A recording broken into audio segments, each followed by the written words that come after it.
வணக்கம். ராமேஸ்வரம் மீன் கடை, சென்னிமலைபாளையம், திருப்பூர்.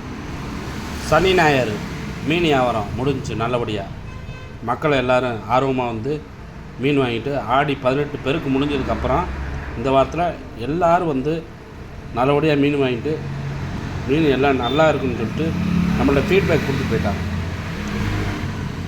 வியாபாரத்தை முடிச்சுட்டு நம்மளுக்கு காலை சாப்பாடு கிடையாது, மதிய சாப்பாடு மட்டும்தான். அதனால் ஒரு சிக்கன் பிரியாணி, இறால் வறுவல். இறால் வந்து நம்ம கடையில் உள்ளது, பக்கத்து கடையில் ஃபாஸ்ட் ஃபுட்டு இருக்கிறதுனால அவங்கள்ட்ட கொடுத்து வறுத்து வாங்கிக்கிறது. இறால் வறுவல் அப்படி ஒரு அருமையான சாப்பாடு. முட்டை, சிக்கன் பிரியாணி, தயிர் வெங்காயம், இறால் வந்து நம்ம கடை இறால். நம்ம கொண்டு வந்த இறாலை வந்து பொரித்து நல்லா சாப்பிட்றோம். திருப்தியான சாப்பாடு தான் நம்மளுக்கு ஃபஸ்ட்டு. காசு பணம் முக்கியம் இல்லை, சாப்பாடு ஃபஸ்ட்டு, மற்ற இதெல்லாம் நெக்ஸ்ட்டு.